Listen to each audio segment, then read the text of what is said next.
Welcome to The Explainer. Today we're unpacking a massive tectonic shift that's currently shaking the very foundation of the legal industry.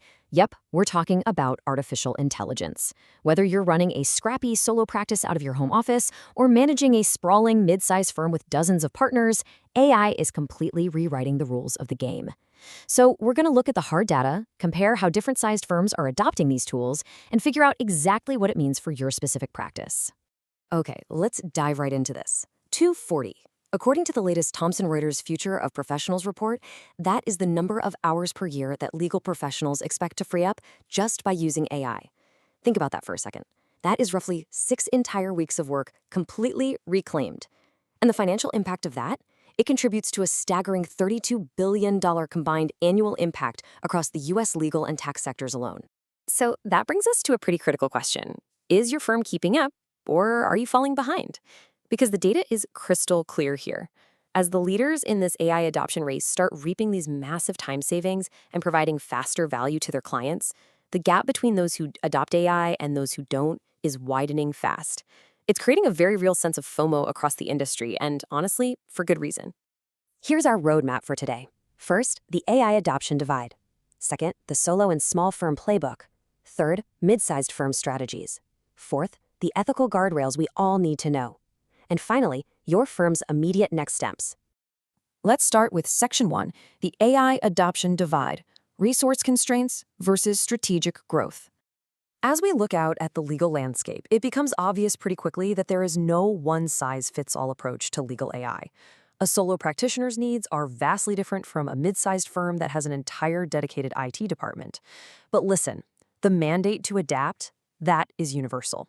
Just look at this striking quote. Sir Geoffrey Voss, the master of the rolls and head of the civil justice system in England and Wales, bluntly stated that lawyers and judges have no real choice but to embrace AI. He pointed out that clients are going to use it regardless, and the technology simply saves way too much time and money to ignore. This isn't just about playing with cool new tech. This is literally about professional survival. And that survival translates directly to the bottom line. Thomson Reuters data shows that firms with a visible, structured AI strategy are seeing a 3.9 times higher return on investment than those without one. Let me repeat that. 3.9. It makes early, deliberate adoption a major competitive edge. The professionals who are embracing this aren't just becoming more productive, they're actively ensuring they stay relevant in a market that's changing at lightning speed. Now, moving into Section 2, the solo and small firm playbook. It's all about efficiency and survival. Now, what's really interesting about this segment is that for these lawyers, AI isn't some abstract corporate strategy discussed in boardrooms. It's about everyday survival. Solo attorneys don't have IT departments or procurement committees. It's just them. They are wearing every single hat in the business, which sometimes includes taking out the trash. Because of this, small firms absolutely have to focus on quick wins. They tend to favor lower-cost, general-purpose tools to lighten their incredibly heavy administrative loads. We're talking about automating intake, routine drafting, and scheduling so they can actually get back to doing what they do best, practicing law. If you're a solo practitioner on a tight budget, don't worry. Data from Lawyer AI breaks down the most accessible tools under $200 a month. For instance, if you do the math, for a total of $188 a month, a solo attorney could combine Spellbook for advanced contract review and Clio for full practice management with their integrated Duo AI. My Case is another really great budget-conscious alternative. The takeaway here, you do not need a $100,000 enterprise contract to get real, measurable value out of AI right now. Now let's see how this builds into client acquisition, which is the lifeblood of a small firm. Prospective AI data highlights a massive shift in how small firms are signing clients. Traditionally, you've got PDF and web forms. They're static, they're slow, and they force a panicked client to self-diagnose their own legal issue.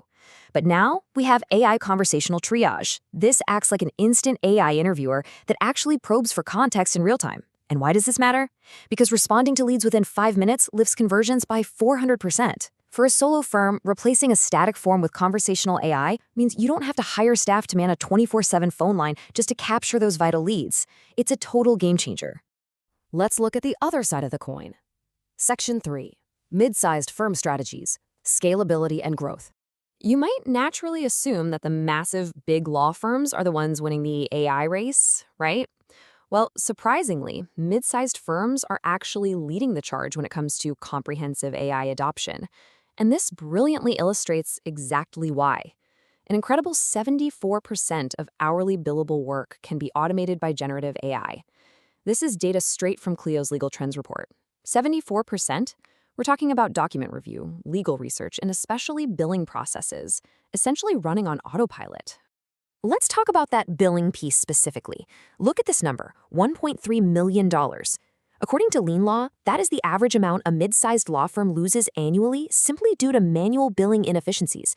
Because think about it, lawyers only actually bill about 37% of an 8-hour day. The rest of that time is lost to administrative mazes, forgotten time entries, and manual invoice generation. AI time capture and smart invoice generation can recover up to 50% of those lost billable hours. That is huge. So, unlike solos who just need those quick administrative wins to survive, mid-sized firms are leveraging their larger budgets and dedicated IT teams to integrate AI across their entire operations. Thomson Reuters data shows they're recruiting for brand new roles, fundamentally changing workflows and even offering new advisory services. Mid-sized firms really view AI as a comprehensive growth tool. They're using predictive analytics and natural language processing to optimize team performance and client service at a massive scale. Moving to Section 4, the ethical guardrails. These are the universal rules for every firm. Look, before we get completely carried away with the magic of automation and scaling, we have to talk about the great equalizer of the legal profession. Whether you're a solo practitioner working from your kitchen table or a managing partner at a 50-lawyer firm, these ethical obligations apply to you universally. Various bar associations have issued clear directives. First, the duty of competence. You absolutely must understand how the AI tool works and its limitations. Second, confidentiality. Model Rule 1.6 has 0 firm-size exemptions. You cannot feed sensitive client data into a public, non-secure AI, period. Third, billing transparency. If AI cuts a 5-hour research task down to 1 hour, you can't ethically bill the client for 5 hours. And finally, supervision. A lawyer always retains ultimate responsibility for the final work product. The New York City Bar Association, along with many others, explicitly warns that AI can hallucinate. That means it can confidently just invent fake case law or completely inaccurate facts. Therefore, AI has to be treated as a secondary source. Lawyers have a strict duty of candor to the tribunal. You absolutely must verify every single AI-generated citation independently. Because at the end of the day, a machine does not have a license to practice law. You do. All right, Section 5, your firm's next steps. Let's build a strategic roadmap. So how do we actually put all this into practice? Well, as we've seen today, comparing AI adoption by law firm size reveals 2 very distinct paths. If you're a solo or small firm, your goal is laser focus. Identify your single biggest bottleneck. Maybe it's contract review, maybe it's client intake. Pick exactly one tool and do not buy anything else until you reach 80% utilization with that first tool. On the flip side, for mid-sized firms, it's about enterprise-wide change management. You need to demand legal-specific features from your vendors, manage the training of your staff, and seamlessly integrate these tools across all your departments. So the crucial point is that regardless of your size, you need a safe, deliberate way to get started. Step 1, look at your day and identify your biggest non-billable time drain. Just find that one thing that eats your time. Step 2, find an AI tool designed to fix that specific problem and test it using fake or non-confidential data so you understand exactly how it handles information. And step 3, implement it into your workflow gradually. Always maintain strict human oversight and verify those outputs. We're going to leave you today with this incredibly powerful thought from lien law. Your billing process, and by extension, your entire operational workflow, is either your biggest weakness or your greatest opportunity. Which will you choose? The technology's already here, the return on investment is proven, and frankly, your competitors are already using it. It is time to evaluate your firm's technological future and decide exactly how you will adapt to the AI era.